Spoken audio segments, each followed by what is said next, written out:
ಶ್ರೀ ಗಣೇಶ ಶಾರದಾ ಗುರುಭ್ಯೋ ನಮಃ. ವೈದೇಹಿ ಸಹಿತಂ ಸುರದ್ರುಮತಲೆ ಹೈಮೆ ಮಹಾಮಂಟಪೆ ಮಧ್ಯೆ ಪುಷ್ಪಕಮಾಸನೆ ಮಣಿಮಯೇ ವೀರಾಸನೆ ಸಂಸ್ಥಿತಂ ಅಗ್ರೆ ವಾಚಯತಿ ಪ್ರಭಂಜನ ಸುತೆ ತತ್ವಂ ಮುನಿಭ್ಯಃ ಪರಂ ವ್ಯಾಖ್ಯಾತಂ ಭರತಾದಿಭಿಃ ಪರಿವೃತಂ ರಾಮಂ ಭಜೆ ಶ್ಯಾಮಲಂ ಸತ್ಯಂ ಶಿವಂ ಸುಂದರಂ. ಶ್ರೀರಾಮಚರಿತ ಮಾನಸದ ವಾಚನಕ್ಕೆ ಶ್ರೋತೃಗಳಿಗೆ ಸ್ವಾಗತ. ಹಿಂದಿನ ಅಧ್ಯಾಯದಲ್ಲಿ ನಾರದರು ವಿಷ್ಣುವಿನ ಮಾಯೆಗೊಳಗಾಗಿ ಆ ಕಾರಣದಿಂದಾಗಿ ಅವರು ಶ್ರೀಹರಿಯನ್ನೇ ಶಪಿಸಿದಂತಹ, ಯಾವ ರೀತಿಯಲ್ಲಿ ತಾವು ಬಯಸಿದಂತಹ ಹೆಣ್ಣನ್ನು ಪಡೆಯಲಾರದೆ ಹೋದ್ದರಿಂದ ಆ ಸ್ತ್ರೀ ವಿಯೋಗದ ದುಃಖವನ್ನು ಅನುಭವಿಸುವಂತೆ ಶ್ರೀಹರಿಗೆ ಶಾಪವನ್ನು ಕೊಡುತ್ತಾರೆ.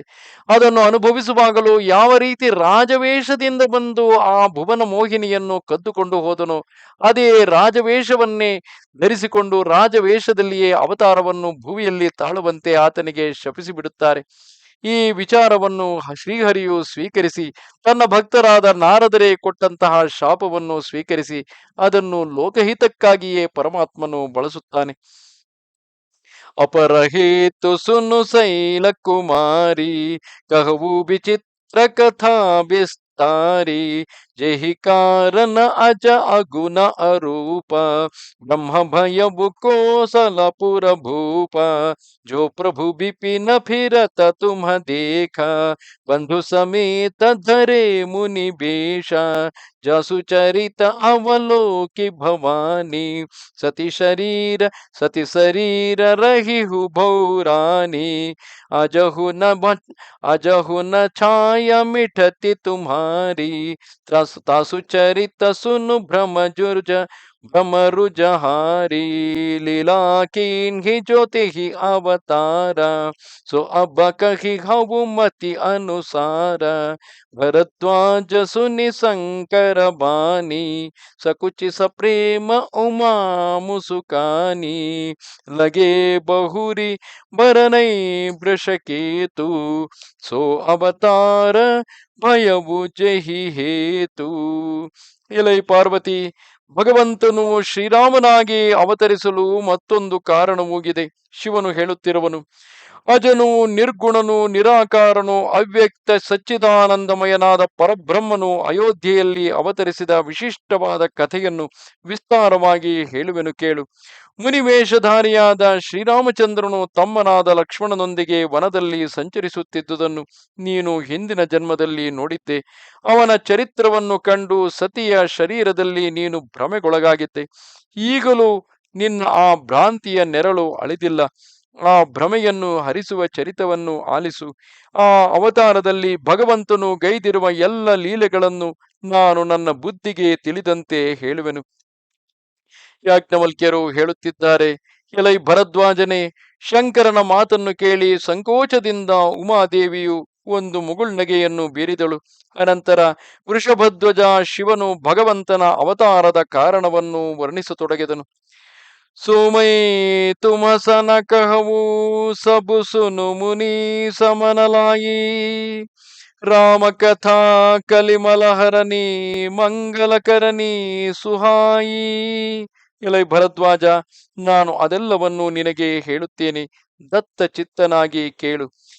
ಶ್ರೀರಾಮನ ಕಥೆಯು ಕಲಿಮಲ ಹಾರಿಯೂ ಮನೋಜ್ಞವೂ ಮಂಗಳಕಾರಿಯೂ ಆಗಿದೆ. ಸ್ವಯಂಭೂಮನು ಅರು ಸತರೂಪ ಜಿನತೆ ಭೈ ನರ ಸೃಷ್ಟಿ ಅನೂಪ ದಂಪತಿ ಧರ್ಮ ಆಚರಣ ನೀಕ ಅಜಹುಗಾವ ಶ್ರುತಿ ಜಿನ ಕೈಲೀಕ ನೃಪ ಉತ್ಥಾನ ಪಾದ ಸುತ ತಾಸು ಧ್ರುವ ಹರಿ ಭಗತ ಭಯವು ಸುತ ಜಾಸು ಲಘು ಸುತ ರಾಮ ಪ್ರಿಯ ವ್ರತ ತಾಹಿ ವೇದ ಪುರಾಣ ಪ್ರಶಂಸಹಿ ಜಾಹಿ ದೇವಹೂತಿ ಪುನಿತಾ ಸುಕುಮಾರಿ ಜೋ ಮುನಿ ಕರ್ದಮ ಕೈ ಪ್ರಿಯ ನಾರಿ ಆದಿದೇವ ಪ್ರಭು ದೀನ ದಯಾಲ ಜಠರ ಧರೇವು ಜಹಿ ಕಪಿಲ ಕೃಪಾಲ ಸಾಂಖ್ಯ ಶಾಸ್ತ್ರ ಜಿನ್ಹ ಪ್ರಕಟ ಬಖಾನ तत्व विचार निपुण भगवान, तेहि मनुजराज किन्ह बहुकाಲ, प्रभु आयसु सब विधि ಪ್ರತಿಪಾಲ. ಆದಿಯಲ್ಲಿ ಈ ಅನುಪಮವಾದ ಮಾನವ ಸೃಷ್ಟಿಯು ಸ್ವಯಂಭುವ ಮನು ಹಾಗೂ ಅವನ ಪತ್ನಿ ಶತರೂಪ ಎಂಬ ದಂಪತಿಯಿಂದ ಉಂಟಾಯಿತು. ಈ ದಂಪತಿಗಳ ಸದ್ಧರ್ಮಾಚರಣೆಗಳು ಆದರ್ಶವಾಗಿದ್ದು ವೇದಗಳು ಕೂಡ ಅವನ್ನು ಹಾಡುತ್ತಿದ್ದವು. ಇವರ ಮಗನೇ ಉತ್ಥಾನಪಾದ. ಇವನಿಗೆ ಅಂದರೆ ಆ ಉತ್ಥಾನಪಾದನಿಗೆ ಹರಿಭಕ್ತನಾದ ಧ್ರುವನೆಂಬ ಮಗನಿದ್ದನು. ಮನುವಿನ ಕಿರಿಯ ಮಗನೇ ಪ್ರಿಯವ್ರತ. ಇವನನ್ನು ವೇದ ಪುರಾಣಗಳು ಹೊಗಳುತ್ತಿವೆ. ಸ್ವಯಂಭುವ ಮನುವಿನ ಮಗಳು ದೇವಹೂತಿಯು. ಆಕೆಯು ಕರ್ದಮ ಮುನಿಯ ಪತ್ನಿಯಾದಳು. ಈ ದಂಪತಿಯಲ್ಲಿ ಭಗವಾನ್ ಕಪಿಲನು ಉದಯಿಸಿದನು. ಅವನು ಆದಿದೇವನು, ಸಮರ್ಥನು, ದೀನ ದಯಾಳುವೂ ಆಗಿದ್ದನು. ತತ್ವ ವಿಚಾರದಲ್ಲಿ ಅತ್ಯಂತ ನಿಪುಣನಾದ ಭಗವಾನ್ ಕಪಿಲನು ಸಾಂಖ್ಯಶಾಸ್ತ್ರವನ್ನು ವ್ಯಾಖ್ಯಾನ ರೂಪದಿಂದ ಪ್ರಕಟಿಸಿದನು. ಸ್ವಯಂಭುವ ಮನುವು ಬಹಳ ಕಾಲದವರೆಗೆ ಭಗವಂತನ ಆಜ್ಞೆಗೆ ಅನುಸಾರವಾಗಿ ಶಾಸ್ತ್ರ ನಿಯಮಗಳನ್ನು ಪಾಲಿಸುತ್ತಾ ರಾಜ್ಯವಾಳಿದನು. ಹೋಯಿನ ವಿಷಯ ಬಿರಾಗ ಭವನ ಭಸತ ಚೌತಪನ, ಹೃದಯ ಬಹುತ ದುಃಖಲಾಗ ಜನಮ ಗಯವು ಹರಿಭಗತಿ ಬಿನು. ಅವನಿಗೆ ಮನೆಯಲ್ಲಿರುವಾಗಲೇ ಮುಪ್ಪು ಅಡರಿತು. ಆದರೂ ವಿಷಯಾಸಕ್ತಿಯಿಂದ ವೈರಾಗ್ಯ ಉಂಟಾಗಲಿಲ್ಲ. ಹರಿಭಕ್ತಿ ಇಲ್ಲದೆ ಜನ್ಮವು ವ್ಯರ್ಥವಾಗಿ ಹೋಯಿತಲ್ಲ ಎಂದು ಅವನಿಗೆ ತುಂಬಾ ದುಃಖವಾಗಿತು. ಬರಬಸರಾಜ ಸುತ ಹಿತ ಬದೀನ, ನಾರಿ ಸಮೇತ ಗದನ ಬನಕೀನ, ತೀರಥ ಬರ ನೈಮಿಷ ಖ್ಯಾತ, ಅತಿ ಪುನೀತ ಸಾಧಕ ಸಿದ್ಧಿದಾತ, ಬಸಹಿತ ಮುನಿ ಸಿದ್ಧ ಸಮಾಜ, ತಹ ಹಿಯ ಹರಷಿ ಚಲೇವು ಮನುರಾಜ, ಪಂಥ ಜಾತ ಸೋಹ ಹಿಮತಿ ಧೀರ, ಜ್ಞಾನ ಭಗತಿ ಜನು ಧರೆ ಶರೀರ, ಪಹುಚೆ ಜಾಗಿ ಧೇನು ಮತಿ ತೀರ, ಹರ್ಷಿ ನಹಾನೆ ನಿರಮಲ ನೀರ, ಆದಿ ಮಿಲನ ಆಯೆ ಮಿಲನ ಸಿದ್ಧ ಮುನಿ ಜ್ಞಾನಿ, ಧರ್ಮ ದುರಂಧರ ನೃಪ ಋಷಿ ಜಾನಿ, ಜಹ ಜಹ ತೀರಥ ರಹೇ ಸುಹಾಯೇ, ಮುನಿನ್ಹ ಸಕಲ ಸಾದರ ಕರವಾಯೇ, ಕೃಸ ಶರೀರ ಮುನಿ ಪಟ ಪರಿಧಾನ, ಸತ ಸಮಾಜ ಸ್ನಿತ ಸುನಕಿ ಪುರಾಣ. ಆಗ ಮನುವು ಬಲವಂತವಾಗಿ ರಾಜ್ಯವನ್ನು ತನ್ನ ಮಗನಿಗೆ ಕೊಟ್ಟು ಪತ್ನಿಯಿಂದ ಒಡಗೂಡಿ ಕಾಡಿಗೆ ಹೋದನು. ಸಾಧಕರಿಗೆ ಸಿದ್ಧಿಯನ್ನು ನೀಡುವ ತೀರ್ಥಗಳಲ್ಲಿ ಅತಿ ಪವಿತ್ರವೂ ಶ್ರೇಷ್ಠವೂ ಆದ ನೈಮಿಷಾರಣ್ಯ ಕ್ಷೇತ್ರವು ಪ್ರಸಿದ್ಧವಾದುದು. ಅಲ್ಲಿ ಮುನಿಗಳ ಸಿದ್ಧರ ಸಮೂಹಗಳು ನೆಲೆಸಿವೆ. ಮನು ಮಹಾರಾಜನು ಹರ್ಷದಿಂದ ಅಲ್ಲಿಗೆ ಹೋದನು. ಧೀರಮತಿಗಳಾದ ಆ ರಾಜ ರಾಣಿಯರು ದಾರಿಯಲ್ಲಿ ಹೋಗುತ್ತಿದ್ದರೆ ಜ್ಞಾನ ಭಕ್ತಿಗಳೇ ಶರೀರವನ್ನು ಧರಿಸಿಕೊಂಡು ಸಂಚರಿಸುತ್ತವೆಯೋ ಎಂಬಂತೆ ಕಾಣುತ್ತಿತ್ತು. ಅವರು ನಡೆಯುತ್ತಾ ಗೋಮತಿ ನದಿ ತೀರವನ್ನು ಮುಟ್ಟಿದರು. ಆ ನದಿಯ ನಿರ್ಮಲ ಜಲದಲ್ಲಿ ಸ್ನಾನ ಮಾಡಿ ಪುಳಕಿತರಾದರು. ಅವರು ಧರ್ಮ ಧುರಂಧರ ರಾಜರ್ಷಿ ಎಂದು ತಿಳಿದು ಜ್ಞಾನಿಗಳಾದ ಸಿದ್ಧರು ಮುನಿಗಳು ಅವರನ್ನು ನೋಡಲು ಬಂದರು. ಮುನಿಗಳೊಡಗೂಡಿ ಆ ದಂಪತಿಗಳು ಎಲ್ಲ ತೀರ್ಥಗಳನ್ನು ಸಂದರ್ಶಿಸಿದರು. ಅವರ ಶರೀರಗಳು ಕೃಶವಾಗಿ ಹೋಗಿದ್ದವು. ಅವರು ಮುನಿಗಳಂತೆ ಜಟಾವಲ್ಕಲಗಳನ್ನು ಧರಿಸಿ ಸಂತ ಸಮಾಜದಲ್ಲಿ ದಿನವೂ ಪುರಾಣ ಶ್ರವಣವನ್ನು ಮಾಡುತ್ತಿದ್ದರು. ದ್ವಾದಶ ಅಕ್ಷರ ಮಂತ್ರ ಪುನಿ ಜಪಹಿ ಸಹಿತ ಅನುರಾಗ, ವಾಸುದೇವ ಪದ ಪಂಕರುಹ ದಂಪತಿ ಮನ ಅತಿಲಾಗ. ಓಂ ನಮೋ ಭಗವತೆ ವಾಸುದೇವಾಯ ಎಂಬ ಮಂತ್ರರಾಜವಾದ ದ್ವಾದಶಾಕ್ಷರಿ ಮಂತ್ರವನ್ನು ಭಕ್ತಿಯಿಂದ ಅವರು ಜಪಿಸುತ್ತಿದ್ದರು. ಭಗವಾನ್ ಶ್ರೀ ವಾಸುದೇವನ ಚರಣ ಕಮಲಗಳಲ್ಲಿ ಆ ದಂಪತಿಗಳ ಮನಸ್ಸು ಸಂಲಗ್ನವಾಗಿತ್ತು. ಕರಹಿ ಆಹಾರ ಸಾಕಪಲ ಕಂದ, ಸುಮಿರಹಿ ಬ್ರಹ್ಮ ಸಚ್ಚಿದಾನಂದ, ಪುನಿಹರಿಕೇತು ತರ ಕರನ ತಪಲಾಗೆ, ಬಾರಿ ಆಧಾರ ಫಲ ಮೂಲ ಫಲ ತ್ಯಾಗೆ, ಉರ ಅಭಿಲಾಷ ನಿರಂತರ ಹೋಯಿ, ದೇಕಿಯ ನಯನ ಪರಮ ಪ್ರಭು ಸೋಯಿ, ಅಗುಣ ಅಖಂಡ ಅನಂತ ಅನಾದಿ, ಜಿಹಿ ಚಿಂತಹಿ ಪರಮಾರಥ ಬಾದಿ, ನೀತಿ ನೇತಿ ಜಿಹಿ ಭೇದ ನಿರೂಪ, ನಿಜಾನಂದ ನಿರುಪಾಧಿ ಅನೂಪ, ಶಂಭು ಬಿರಂಚಿ विष्णु भगवान उपचहि जासु हम सते नाना ऐसे वो प्रभु सेवक बस आहई भगत हेतु लीला तनु गहई जो यह वचन सत्य श्रुति भाषा तौ हमाರ ಪೂಜಿಹಿ ಅಭಿಲಾಷ. ಅವರು ಕಂದಮೂಲ ಫಲಗಳನ್ನು ಮಾತ್ರ ಭುಂಜಿಸಿ ಸಚ್ಚಿದಾನಂದ ಸ್ವರೂಪನಾದ ಪರಬ್ರಹ್ಮನನ್ನು ಸ್ಮರಿಸುತ್ತಿದ್ದರು. ಅನಂತರ ಅವರು ಶ್ರೀಹರಿಯ ಕುರಿತು ತಪಸ್ಸು ಮಾಡತೊಡಗಿದರು. ಕೊನೆಗೆ ಕಂದ ಮೂಲ ಫಲಗಳನ್ನು ತೊರೆದು ಬರಿಯ ನೀರನ್ನು ಸೇವಿಸತೊಡಗಿದರು. ಅವರು ನಿರಂತರ ಪ್ರಭು ದರ್ಶನದ ಅಭಿಲಾಷೆಯಿಂದ ತತ್ವವೇತ್ತರಾದ ಬ್ರಹ್ಮಜ್ಞಾನಿಗಳು ಸದಾ ಚಿಂತಿಸುತ್ತಿರುವ ನಿರ್ಗುಣನು ಅಖಂಡನು ಅನಂತನು ಅನಾದಿಯೂ ಆದ ಆ ಪ್ರಭುವನ್ನು ಯಾವಾಗ ನೋಡುವೆವೋ ಎಂದು ತಳಮಳಿಸುತ್ತಿದ್ದರು.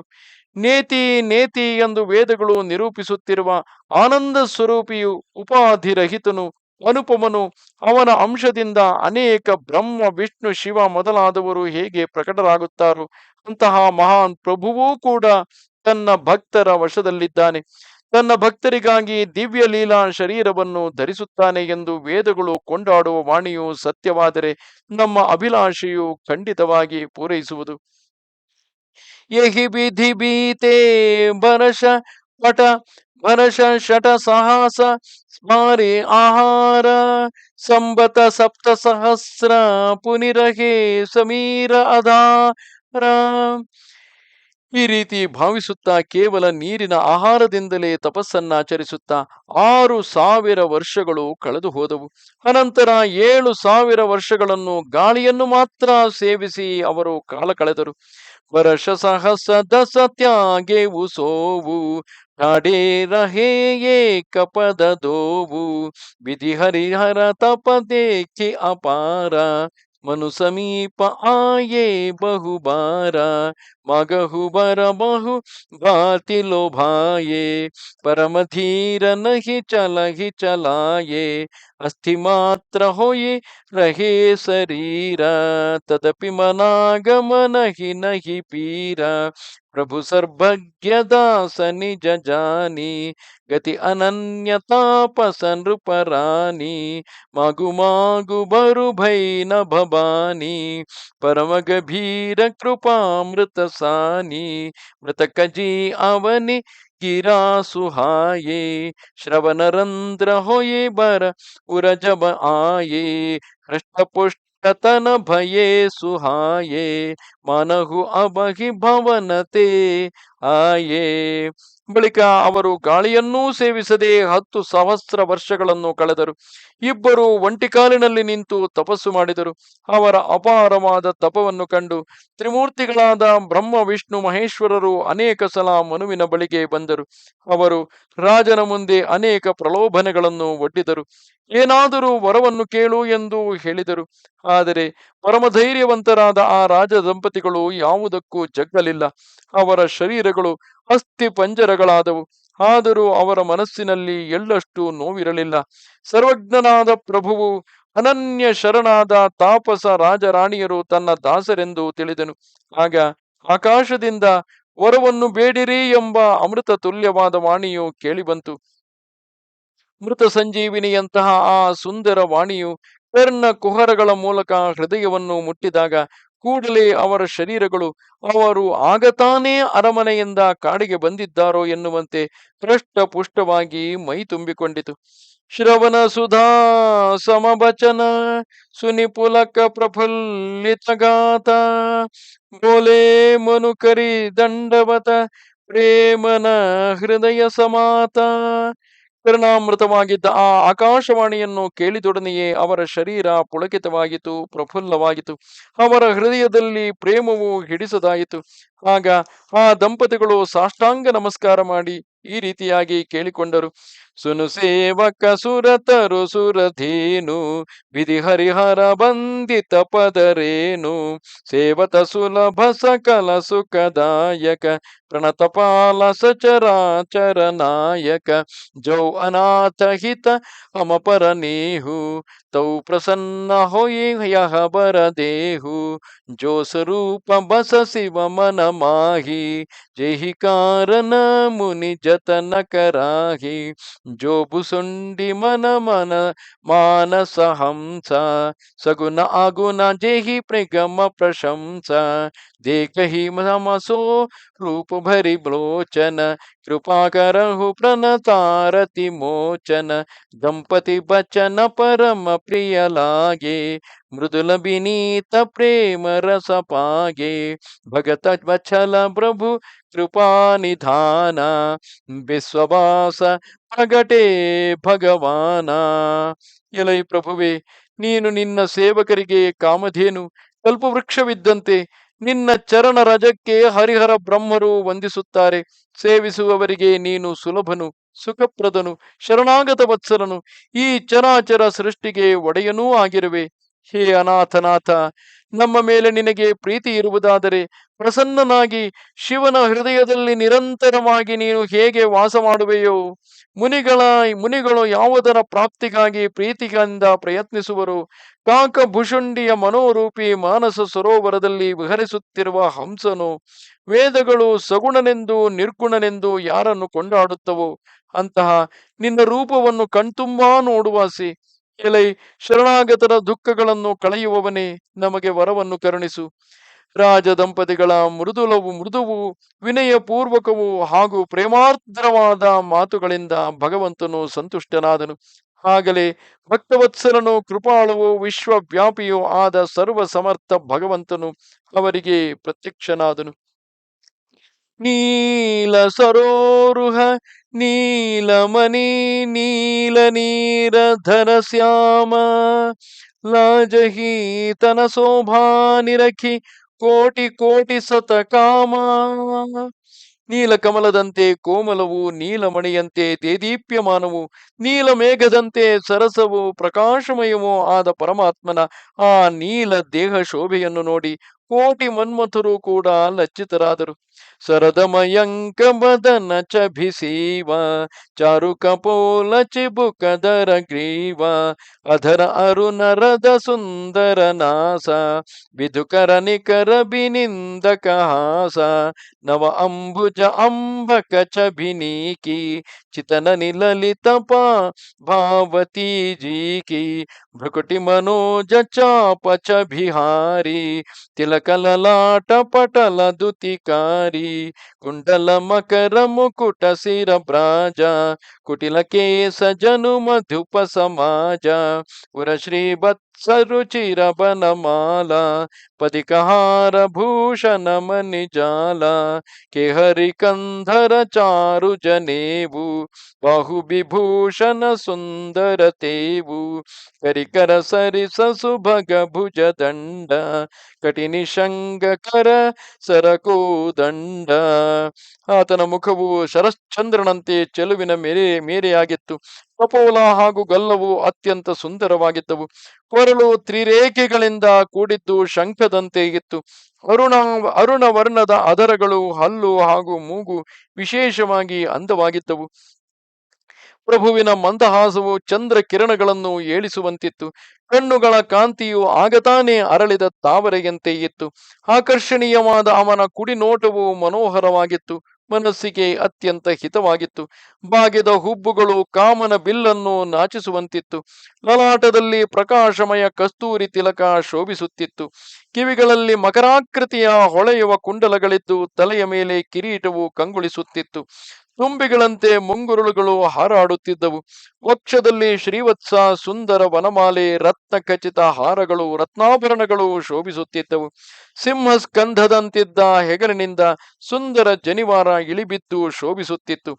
ಗಜ ಶುಂಡದಂತೆ ಭುಜಗಳಿದ್ದು ಭುಜಕೀರ್ತಿ ಅಂಗದಾದಿ ಆಭೂಷಣಗಳಿಂದ ಅಲಂಕೃತವಾಗಿದ್ದವು. ಬೆನ್ನಿಗೆ ಬಾಗಿದ ಬತ್ತಳಿಕೆಯು, ಕೈಯಲ್ಲಿ ಧನುಸ್ಸು ಶೋಭಿಸುತ್ತಿದ್ದವು. ತಡಿತ ಬಿನಿಂದಕ ಪೀತ ಪಟವುದರ ರೇಖ ಭರತೀನಿ, ನಾಭಿ ಮನೋಹರ ಲೇತಿ ಜನು ಜಮುನ ಭವರ ಚಬಿಜಿ. ಚೀನಿ ಮಿಸುನಿಯಂತೆ ಮಿರುಗುತ್ತಿದ್ದ ಪೀತಾಂಬರವು ವಿದ್ಯುತ್ಕಾಂತಿಯನ್ನು ಧಿಕ್ಕರಿಸುವಂತಿತ್ತು. ಉದರದ ಮೇಲೆ ಚೆಲುವಾದ ತ್ರಿವಳಿಗಳಿದ್ದು ನಾಭಿಯು ಯಮುನಾ ನದಿಯ ಸುಳಿಯ ಚೆಲುವನ್ನೇ ಅಪಹರಿಸಿದಂತಿತ್ತು. ಪದರಾಜೀವ ಬರನಿ ನಹಿ ಜಾಹಿ ಮುನಿಮನ ಮಧುಪ ಬಸಹಿ ಜನ ಮಾಹಿ ಭಾಮ ಭಾಗ ಶೋಭತಿ ಅನುಕೂಲ ಆದಿಶಕ್ತಿ ಚಬಿನಿಧಿ ಜಗಮೂಲ ಜಾಸು ಅಂಶ ಉಪಜಹಿ ಗುಣ ಖಾನಿ ಅಗಣಿತ ಅಗಣಿತ ಲಚ್ಚಿ ಉಮಾ ಬ್ರಹ್ಮಾನಿ ಭೃಕುಟಿ ವಿಲಾಸ ಜಾಸು ಜಗ ಹೋಯಿ ರಾಮ ಬಾಮ ದಿಸಿ ಸೀತಾ ಸೋಯಿ छवि समुद्र हरि रूप बिलोकी एकटक रहे नयन पट रोकी चितवहि सादर रूप अनूप तृप्ति न मानहि मनु सत रूप हर्ष बिबस तन दशा भुलानी परे दंड इव गहि पद पानी सिर पर से प्रभु निज कर कंजा ತುರತ ಉಠಾಯೇ ಕರುಣಾ ಪುಂಜ. ಮುನಿಗಳ ಮನ ಮಧುಕರಗಳು ಸರ್ವದಾ ನೆಲೆಸಿರುವ ಭಗವಂತನ ಚರಣ ಕಮಲಗಳು ವರ್ಣಿಸಲಸದಳವಾಗಿದ್ದವು. ಭಗವಂತನ ಎಡಭಾಗದಲ್ಲಿ ಸದಾ ಅನುಕೂಲಳಾಗಿರುವ ಸೌಂದರ್ಯ ರಾಶಿಯಾದ ಜಗನ್ಮಾತೆ ಆದಿಶಕ್ತಿಯಾದ ಸೀತಾದೇವಿಯು ಕಂಗೊಳಿಸುತ್ತಿದ್ದಳು. ಆ ಸೀತಾಮಾತೆಯ ಅಂಶದಿಂದಲೇ ಅಗಣಿತ ಗುಣಗಣಿಯರಾದ ಉಮಾ ರಮಾ ಬ್ರಹ್ಮಾಣಿಯರು ಉದ್ಭವಿಸುತ್ತಾರೆ. ತನ್ನ ಭೃಕುಟಿ ವಿಲಾಸದಿಂದಲೇ ಜಗತ್ತನ್ನು ಸೃಷ್ಟಿಸುವ ಆ ಭಗವಂತನ ಸ್ವರೂಪ ಶಕ್ತಿಯಾದ ಸೀತಾದೇವಿಯು ಶ್ರೀರಾಮಚಂದ್ರನ ವಾಮಭಾಗದಲ್ಲಿ ವಿರಾಜಿಸುತ್ತಿದ್ದಳು. ಶೋಭಾ ಸಮುದ್ರನಾದ ಶ್ರೀಹರಿಯ ರೂಪವನ್ನು ದರ್ಶಿಸಿದ ಮನು ಶತರೂಪ ಇವರ ನೇತ್ರ ಪಟಲಗಳು ಸ್ತಬ್ಧವಾದವು. ಆ ಅನುಪಮ ರೂಪವನ್ನು ಅವರು ಆದರದಿಂದ ನೋಡುತ್ತಿದ್ದರು. ಎಷ್ಟೇ ನೋಡಿದರೂ ಕಣ್ಣುಗಳಂತೂ ತೃಪ್ತಿಯಾಗಲೊಲ್ಲದು. ಅತೀವವಾದ ಹರ್ಷ ಪರವಶದಿಂದ ಅವರಿಗೆ ಶರೀರ ಸ್ಮೃತಿಯೂ ಕೂಡ ಇಲ್ಲದಂತಾಯಿತು. ಬಳಿಕ ಅವರು ತಮ್ಮ ಕೈಗಳಿಂದ ಭಗವಂತನ ಚರಣ ಕಮಲಗಳನ್ನು ಹಿಡಿದುಕೊಂಡು ಸಾಷ್ಟಾಂಗ ನಮಸ್ಕಾರ ಮಾಡಿದರು. ಕರುಣಾಮಯನಾದ ಶ್ರೀಹರಿಯು ತನ್ನ ಕರಕಮಲಗಳಿಂದ ಅವರ ತಲೆಯನ್ನು ನೇವರಿಸಿ ಅವರನ್ನು ಮೇಲಕ್ಕೆತ್ತಿದನು. ಬೋಲೆ ಕೃಪಾ ನಿಧಾನ ಪುನಿ ಅತಿ ಪ್ರಸನ್ನ ಮೋಹಿ ಜಾನಿ ಮಾಗಹು ಬರಜೋಯಿ ಭಾವಮನ ಮಹಾದಾನಿ ಅನುಮಾನಿ. ಅನಂತರ ಕೃಪಾನಿಧಿಯಾದ ಶ್ರೀಹರಿಯು ಹೇಳಿದನು, ನಾನು ನಿಮ್ಮ ಮೇಲೆ ಅತ್ಯಂತ ಪ್ರಸನ್ನನಾಗಿರುವೆ. ನೀವು ಬಯಸಿದ ವರವನ್ನು ಕೊಡುವೆನು. ನನ್ನನ್ನು ಮಹಾದಾನಿ ಎಂದು ತಿಳಿದು ಕೇಳಿಕೊಳ್ಳಿ. सुनि प्रभु बचन चोरी मृगजुग पानी धरि धीरजु बोली मृदु बानी नाथ देखी पद कमल तुम्हारे अब पूरे सब काम हमारे एक लाल सा बड़ी उरमाही सुगम अगम कही जाति सुनाही तुम ही देता अति सुगम गोसाई अगमलाग मोहि निज कृपनाई जथा दरिद्र विबुधत रूपाई बहु संपत्ति मागत सकुचाई तासु प्रभाव जान नहीं सोई तथा हृदय मम संशय होई सो तुम जानहु अंतर जामी पुरवहु मोर मनोरथ स्वामी सकुच बिहाई मागु नृप मोही मोरे नहीं ಅದೇಯ ಕಚುತೋಹಿ. ಪ್ರಭು ವಚನವನ್ನು ಕೇಳಿ ಆ ದಂಪತಿಗಳು ಕೈಜೋಡಿಸಿಕೊಂಡರು. ಧೈರ್ಯವನ್ನು ತಂದುಕೊಂಡು ಮೃದುವಾಣಿಯಲ್ಲಿ ಹೇಳಿದರು, ಸ್ವಾಮಿ, ನಿನ್ನ ಪಾದಪದ್ಮಗಳನ್ನು ಕಂಡೊಡನೆ ನಮ್ಮ ಎಲ್ಲ ಕಾಮನೆಗಳು ಪೂರ್ಣಗೊಂಡವು. ಆದರೂ ಮನಸ್ಸಿನಲ್ಲಿ ಒಂದು ಲಾಲಸೆಗಿದೆ. ಅದು ಈಡೇರುವುದು ಸಹಜವೂ ಆಗಿದೆ, ಕಠಿಣವೂ ಆಗಿದೆ. ಆದ್ದರಿಂದ ಅದನ್ನು ಹೇಳಲಾಗುವುದಿಲ್ಲ. ಸ್ವಾಮಿ, ನಿನಗಂತೂ ಅದನ್ನು ಈಡೇರಿಸುವುದು ಅತ್ಯಂತ ಸುಲಭ. ಆದರೆ ನನಗೆ ದಾಕ್ಷಿಣ್ಯದಿಂದಾಗಿ ಅದು ಬಹಳ ಕಠಿಣವಾಗಿ ತೋರುತ್ತದೆ. ದರಿದ್ರನು ಕಲ್ಪತರುವನ್ನು ಪಡೆದರೂ ಹೆಚ್ಚು ದ್ರವ್ಯವನ್ನು ಕೇಳಲು ಸಂಕೋಚ ಪಡುತ್ತಾನೆ, ಏಕೆಂದರೆ ಅವನು ಅದರ ಪ್ರಭಾವವನ್ನು ಅರಿಯನು. ಹಾಗೆಯೇ ನನ್ನ ಹೃದಯವು ಸಂಕೋಚ ಪಡುತ್ತದೆ. ಒಡೆಯ, ನೀನು ಅಂತರ್ಯಾಮಿಯಾಗಿರುವೆ. ನನ್ನ ಕೋರಿಕೆಯನ್ನು ನೀನು ಬಲ್ಲೆ. ಆದ್ದರಿಂದ ನಮ್ಮ ಮನೋರಥವನ್ನು ಈಡೇರಿಸು. ಆಗ ಭಗವಂತನು ಹೇಳುತ್ತಾನೆ, ರಾಜನೇ, ಸಂಕೋಚವನ್ನು ಬಿಟ್ಟು ಏನಾದರೂ ಕೇಳಿಕೊ. ನಿನಗೆ ಕೊಡಲಾರದ ವಸ್ತು ನನ್ನ ಬಳಿ ಏನಿದೆ? दानी शिरोमणि कृपानिधि नाथ कहवो सति भावो चाहवो तुम ही ಸಮಾನ ಸುತ ಪ್ರಭು ಸನಕವನ ದುರಾವು. ರಾಜನು ಹೇಳುತ್ತಾನೆ, ಓ ದಾತೃ ಶಿರೋಮಣಿಯೇ, ಹೇ ಕೃಪಾನಿಧಾನ ಸ್ವಾಮಿ, ನನ್ನ ಮನಸ್ಸಿನಲ್ಲಿರುವುದನ್ನು ಸತ್ಯವಾಗಿ ಹೇಳುತ್ತೇನೆ. ನಾನು ನಿನ್ನಂತಹ ಪುತ್ರನನ್ನು ಬಯಸುತ್ತೇನೆ. ಪ್ರಭುವಿನೊಡನೆ ಮುಚ್ಚುಮರೆ ಏಕೆ? देखी प्रीति सुनी बचन अमोले एवं मस्तु करुणा निधि भोले अपुसरी सच खो जो कह चाई नृपतव तनय हो बमई आई सतरूप ही बिलो की कर जोरे देवी मागु बरु जो रुचि तोरे जो बरुनाथ चतुर नृप मागा सोई कृपाल मोहि अति प्रिय लागा सोई कृपाल मोहि अति प्रिय लागा प्रभु परंतु सुठी होती डिठाई जदपि भगत हित तुम ही सोहाये तुम ब्रह्मादि जनक जग स्वामी ब्रह्म सकल बुध अंतर जामी अस अस समझत मन संशय होई कहा जो प्रभु पद प्रमाण पुनि कहा जो प्रभु पव प्रमाण पुनि सोई जे निज भगत नाथ सब अहि जो सुख पावहि जो गति ಲಹಹಿ. ಅರಸನ ಪ್ರೀತಿಯನ್ನು ಕಂಡು ಆತನ ಅನರ್ಘ್ಯ ವಚನವನ್ನು ಕೇಳಿ ದಯಾನಿಧಿಯಾದ ಭಗವಂತನು ಹಾಗೆಯೇ ಆಗಲಿ ಎಂದು ನುಡಿದನು. ರಾಜನೇ, ನನ್ನಂತಹವನನ್ನು ಹುಡುಕಲು ಎಲ್ಲಿಗೆ ಹೋಗಲಿ? ಏಕೆಂದರೆ ನನ್ನಂತಹವನು ತಾನೇ ಇರುವುದು. ಎಲ್ಲಿ ಹೋದರೂ ನಿನಗೆ ಸಿಗುವುದು ಹರಿಯ ಹೊರತು ಬೇರೆ ಯಾರು ತಾನೇ ಇರುವರು? ಆದ್ದರಿಂದ ನಾನೇ ಸ್ವತಃ, ಅಂದರೆ ನನ್ನಂತಹ ಮಗನು ಬೇಕೆಂದು ಕೇಳಿರುವೆ. ಆತನು ಎಲ್ಲಿ ಹೋದರೂ ಸಿಗುತ್ತಾನೆ, ಅಥವಾ ಎಲ್ಲಿ ಹೋದರೂ ಬೇರೆ ಯಾರೂ ಇರುವುದಿಲ್ಲ, ನಾನೊಬ್ಬನೇ ಇರುವುದು. ಆದ್ದರಿಂದ ನಾನೇ ಸ್ವತಃ ನಿನ್ನ ಮಗನಾಗಿ ಜನಿಸುತ್ತೇನೆ. ಕೈ ಜೋಡಿಸಿಕೊಂಡು ನಮಸ್ಕರಿಸುತ್ತಿದ್ದ ಶತರೂಪಾ ದೇವಿಯನ್ನು ಕಂಡು ಭಗವಂತನು ಹೇಳುತ್ತಾನೆ, ಹೇ ದೇವಿ, ನಿನಗೆ ಏನು ಬಯಕೆ ಇದೆ? ಬೇಕಾದ ವರವನ್ನು ಕೇಳಿಕೊ. ಆಕೆ ಹೇಳುತ್ತಾಳೆ, ಕೃಪಾಳುವಾದ ಪ್ರಭುವೇ, ಚತುರರಾದ ರಾಜರು ಕೇಳಿದ ವರವೇ ನನಗೂ ಇಷ್ಟವಾದುದು. ಆದರೆ ಎಲೈ ಸ್ವಾಮಿ, ನನ್ನ ಮಾತು ಸ್ವಲ್ಪ ದಾಷ್ಟ್ಯವಾದೀತೋ ಏನು? ಭಕ್ತ ಬಂಧುವಾದ ನಿನಗೆ ಆ ದಾಷ್ಟ್ಯವು ಇಷ್ಟವಾದೀತೋ ಏನು? ನೀನು ಬ್ರಹ್ಮಾದಿಗಳಿಗೆ ತಂದೆಯು, ಜಗತ್ತಿಗೆ ಒಡೆಯನು, ಸರ್ವಾಂತರ್ಯಾಮಿಯು, ಪರಬ್ರಹ್ಮನೂ ಆಗಿರುವೆ. ಇಂತಹ ನಿನ್ನ ಪ್ರಭಾವವನ್ನು ನೋಡಿ ನನಗೆ ಸಂಕೋಚವಾಗುತ್ತದೆ. ಆದರೂ ನೀನು ಹೇಳಿದುದೇ ಸತ್ಯವು. ನಿನ್ನ ಪರಮ ಭಕ್ತರು ಯಾವ ಅಲೌಕಿಕ ದಿವ್ಯ ಸುಖವನ್ನು ಅನುಭವಿಸುತ್ತಿರುವರೋ, ಪರಮ ಗತಿಯನ್ನು ಪಡೆಯುತ್ತಿರುವರೋ, ಸೋಯಿ ಸುಖ ಸೋಯಿ ಗತಿ ಸೋಯಿ ಭಗತಿ ಸೋಯಿ ನಿಜ ಚರಣ ಸನೇಹು ಸೋಯಿ ವಿವೇಕ ಸೋಯಿ ರಹನಿ ಪ್ರಭು ಹಮಹಿ ಕೃಪಾ ಕರಿದೇಹು.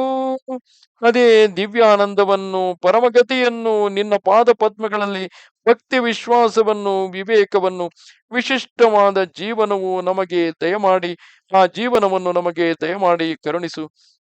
सुनि मृदु गूढ़ रुचिर बर रचना कृपा सिंधु बोले मृदु बचना जो कछु रुचि तुम हरे घर मन माही मैसोदीन हस बसम सयनाही मातु विवेक अलौकिक तोरे कबहु न मिटी ही अनुग्रह मोरे बंदी चरण मनु कहे बहोरी ಅವರ ಏಕ ಬಿನತಿ ಪ್ರಭು ಮೋರಿ ಸುತ ವಿಷಯಿಕ ತವ ಪದರತಿ ಹೋಯಿ ಮೋಹಿ ಬಡ ಮೂಢ ಕಹೈರಿನ ಕೋವು ಮನಿ ಬಿನು ಘನಿ ಮಿಜಿಮಿ ಜಲ ಬಿನು ಮೀನಾ ಮಮ ಜೀವನ ತಿಮಿ ತುಮಹಿ ಅಧೀನಾ ಅಸಬರು ಮಾಗಿ ಚರಣ ಗಹಿ रहेವು एवं ಮತ್ತು ಕರುಣಾನಿಧಿ ಕಹೆವು ಅಭತು ಮತ್ಮಮ ಅನುಶಾಸನ ಮಾನಿ ಬಸಹುಜಾಯಿ ಸುರಪತಿ ರಾಜಧಾನಿ. ರಾಣಿಯ ಕೋಮಲವೂ ಗೂಢವೂ ಮನೋಹರವೂ ಶ್ರೇಷ್ಠವೂ ಆದ ಮಾತುಗಳನ್ನು ಕೇಳಿ ಕೃಪಾ ಸಿಂಧುವಾದ ಭಗವಂತನು ಮೃದುವಾದ ವಚನವನ್ನು ನುಡಿದನು. ನಿನ್ನ ಮನಸ್ಸಿನ ಇಚ್ಛೆಗಳೆಲ್ಲವನ್ನೂ ನಾನು ಈಡೇರಿಸುವೆನು, ಇದರಲ್ಲಿ ಸಂದೇಹವೇ ಇಲ್ಲ. ತಾಯೇ, ನನ್ನ ಕೃಪೆಯಿಂದ ನಿನ್ನ ಅಲೌಕಿಕ ಜ್ಞಾನವು ಎಂದೂ ನಾಶವಾಗದು. ಆಗ ಪುನಃ ಮನುವು ಭಗವಂತನ ಚರಣಗಳಲ್ಲಿ ವಂದಿಸಿ ಹೇಳಿದನು, ಪ್ರಭು, ನನ್ನದು ಮತ್ತೊಂದು ಭಿನ್ನಪವು. ನನ್ನನ್ನು ಯಾರಾದರೂ ಪರಮಮೂರ್ಖನೆಂದು ಬೇಕಾದರೆ ಭಾವಿಸಲಿ. ನಿನ್ನ ಚರಣಗಳಲ್ಲಿ ನನಗಿರುವ ಪ್ರೇಮವು ಮಗನ ಮೇಲೆ ತಂದೆಗೆ ಪ್ರೀತಿ ಇರುವಂತೆಯೇ ಇರಲಿ. ಇದೇ ನನ್ನ ಬಯಕೆಯು. ಮಣಿಯಿಲ್ಲದ ಹಾವು, ನೀರಿಲ್ಲದೆ ಮೀನು ಹೇಗೆ ಇರಲಾರದು, ಹಾಗೆಯೇ ನೀನಿಲ್ಲದೆ ನಾನು ಇರಲಾರನು. ನನ್ನ ಜೀವನವು ನಿನಗೆ ಅಧೀನವಾಗಿರಲಿ. ಹೀಗೆ ವರವನ್ನು ಕೇಳಿ ಮನುವು ಭಗವಂತನ ಚರಣಗಳನ್ನು ಹಿಡಿದುಕೊಂಡಿದ್ದನು. ಆಗ ದಯಾನಿಧಿಯಾದ ಭಗವಂತನು, ಹಾಗೆಯೇ ಆಗಲಿ, ಈಗ ನೀವು ನನ್ನ ಆಜ್ಞೆಯನ್ನು ಮನ್ನಿಸಿ ದೇವೇಂದ್ರನ ರಾಜಧಾನಿ ಅಮರಾವತಿಯಲ್ಲಿ ಹೋಗಿ ವಾಸಿಸಿರಿ ಎಂದು ಅಪ್ಪಣೆಗಿತ್ತನು. ತಹ ಕರಿ ಭೋಗ ಬಿಸಾಲ ತಗಯೇ ಕಚುಕಾಲ ಪುನಿ ಹೋಯಿ ಹಹು ಅವಧ ಭುಗಾಲ ಸಬಮೈ ಹೋಬ ತುಮಾರ ಸುತ. ಅಯ್ಯ, ಕೆಲಕಾಲ ಸ್ವರ್ಗದಲ್ಲಿ ಬಹುವಿಧವಾದ ಭೋಗಗಳನ್ನು ಭೋಗಿಸಿ ಮತ್ತೆ ನೀನು ಅಯೋಧ್ಯೆಯ ರಾಜನಾಗುವೆ. ಆಗ ನಾನು ನಿನ್ನ ಮಗನಾಗುವೆನು. ಇಚ್ಛಾಮಯ ನರ ಭೇಷ ಸವಾರೆ ಹೋಯಿ ಹಯಿ होई हऊ प्रगट निकेत तुम्हारे हमसन हसहित देह धरिताता करिहवो चरित भगत सुखदाता जेसु निसादर नर न बड़ भागी भवतरि दहि भवतरि हहि ममता मद त्यागी आदिशक्ति जेहि जग उपजाया सोबु अवतरि ही मोरी महमाया पुर उबमय अभिलाष तुम्हारा सत्य सत्यपन सत्य हमारा पुनि पुनि अस कहि कृपा निधान अंतरधान भये भगवान ದಂಪತಿ ಬುರಧರಿ ಭಗತ ಕೃಪಾಲ ತೆಹಿ ಆಶ್ರಮ ನಿವಸೆ ಕಚುಕಾಲ ಸಮಯ ಪಾಯಿ ತನು ತಚಿ ಅನಯಾಸ ಜಾಯಿ ಕಿನ್ಹ ಅಮರಾವತಿ ಬಾಸ. ಇಚ್ಛಾ ನಿರ್ಮಿತ ಮನುಷ್ಯ ರೂಪವನ್ನು ಧರಿಸಿ ನಾನು ನಿನ್ನ ಮನೆಯಲ್ಲಿ ಮೈದೂರುತ್ತೇನೆ. ಅಯ್ಯ, ನಾನು ನನ್ನ ಅಂಶಗಳ ಸಹಿತ ಮಾನವ ದೇಹವನ್ನು ಧರಿಸಿ ಭಕ್ತರಿಗೆ ಸುಖವನ್ನುಂಟು ಮಾಡುವ ಲೀಲೆಗಳನ್ನು ಮಾಡುವೆನು. ಈ ಚರಿತಗಳನ್ನು ಭಾಗ್ಯಶಾಲಿಗಳಾದ ಜನರು ಆದರದಿಂದ ಆಲಿಸಿ ಮಮತೆ ಮದಗಳನ್ನು ತೊರೆದು ಭವಸಾಗರವನ್ನು ದಾಟುತ್ತಾರೆ. ಜಗದುತ್ಪತ್ತಿಗೆ ಕಾರಣಳಾದ ಆದಿಶಕ್ತಿಯಾದ ನನ್ನ ಸ್ವರೂಪ ಭೂತಳಾದ ಮಾಯೆಯೂ ಕೂಡ ನನ್ನೊಂದಿಗೆ ಅವತರಿಸುವಳು. ಈ ರೀತಿ ನಾನು ನಿಮ್ಮ ಅಭಿಲಾಷೆಯನ್ನು ಈಡೇರಿಸುತ್ತೇನೆ. ನನ್ನ ಪ್ರತಿಜ್ಞೆಯು ತ್ರಿವಾರವೂ ಸತ್ಯವಾದುದು ಎಂದು ಪುನಃ ಪುನಃ ಹೇಳುತ್ತಾ ದಯಾನಿಧಿಯಾದ ಭಗವಂತನು ಅಂತರ್ಧಾನನಾದನು.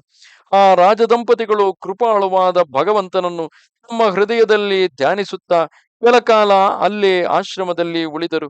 ಕಾಲಾಂತರದಲ್ಲಿ ಸಹಜವಾಗಿ ಅನಾಯಾಸವಾಗಿ ದೇಹತ್ಯಾಗಗೈದು ಅಮರಾವತಿಗೆ ತೆರಳಿ ಅಲ್ಲಿ ವಾಸಿಸಿದರು. ಯಹ ಇತಿಹಾಸ ಪುನೀತ ಅತಿವು ಮಹಿ ಕಹಿ ವೃಷಕೇತು ಭರದ್ವಾಜ ಸುನು ಅಪರ ಪುನಿ ರಾಮ ಜನುಮಕರ ಹೇತು. ಯಾಜ್ಞವಲ್ಕ್ಯರು ಹೇಳುತ್ತಾರೆ, ಭರದ್ವಾಜನೇ, ಈ ಪವಿತ್ರ ಇತಿಹಾಸವನ್ನು ಶಿವನು ಪಾರ್ವತಿಗೆ ಹೇಳಿದನು. ಶ್ರೀರಾಮನ ಅವತಾರಕ್ಕೆ ಇನ್ನೊಂದು ಕಾರಣವೂ ಇದೆ, ಅದನ್ನು ಕೇಳು. ಇಲ್ಲಿಗೆ ಪಾರಾಯಣ ಮಾಡುವವರು 5ನೆಯ ವಿಶ್ರಾಮವನ್ನು ತೆಗೆದುಕೊಳ್ಳಬಹುದು. ಈ ರೀತಿಯಾಗಿ ಭಗವಂತನ ಅವತಾರಕ್ಕಾಗಿ ಸ್ವಯಂಭುವ ಮನುವು ಹಾಗೂ ಆತನ ಪತ್ನಿಯಾದ ಶತರೂಪಾದೇವಿಯು ನಡೆಸಿದಂತಹ ತಪಸ್ಸು, ಆ ತಪಸ್ಸಿಗೆ ಮೆಚ್ಚಿ ಭಗವಂತನಾದ ಶ್ರೀರಾಮಚಂದ್ರ ಪ್ರಭುವು ಪರಬ್ರಹ್ಮ ಸ್ವರೂಪದಲ್ಲಿ ಅವರಿಗೆ ಶ್ರೀರಾಮನ ರೂಪದಲ್ಲಿ ದರ್ಶನವನ್ನು ಕೊಟ್ಟಾಗ ಅದೇ ರೂಪದಲ್ಲಿಯೇ ಅವರು ತಮ್ಮ ಮಗನಾಗಬೇಕೆಂದು ಆ ಶತರೂಪ ಹಾಗೂ ಸ್ವಯಂಭುವ ಮನುಗಳು ಕೇಳಿಕೊಳ್ಳುತ್ತಾರೆ. ಆ ಕಾರಣದಿಂದಾಗಿ ಅವರ ಮಗನಾಗಿ ತ್ರೇತಾಯುಗದಲ್ಲಿ ತನ್ನ ಎಲ್ಲ ಅಂಶಗಳೊಡನೆ ರಾಮ ಲಕ್ಷ್ಮಣ ಭರತ ಶತ್ರುಘ್ನರಾಗಿ ಆ ದಶರಥ ಕೌಸಲ್ಯರ ಮನೆಯಲ್ಲಿ ಶ್ರೀರಾಮಚಂದ್ರನು ಜನ್ಮವನ್ನು ತಾಳುತ್ತಾನೆ. ನಮಸ್ತೆ ಶಾರದಾ ದೇವಿ. ಕಾಶ್ಮೀರಪುರವಾಸಿನಿ ತ್ವಾಮಹಂ ಪ್ರಾರ್ಥಯೇ ನಿತ್ಯಂ ವಿದ್ಯಾದಾನಂಚ ದೇಹಿ ಮೇ. ನಮಸ್ಕಾರ. श्रीरामचन्द्र कृपाल भज मन हरण भव भय दारुणं. श्रीरामचन्द्र कृपाल भज मन हरण भव भय दारुणं. श्रीराम श्रीराम श्रीराम श्रीराम श्रीराम श्री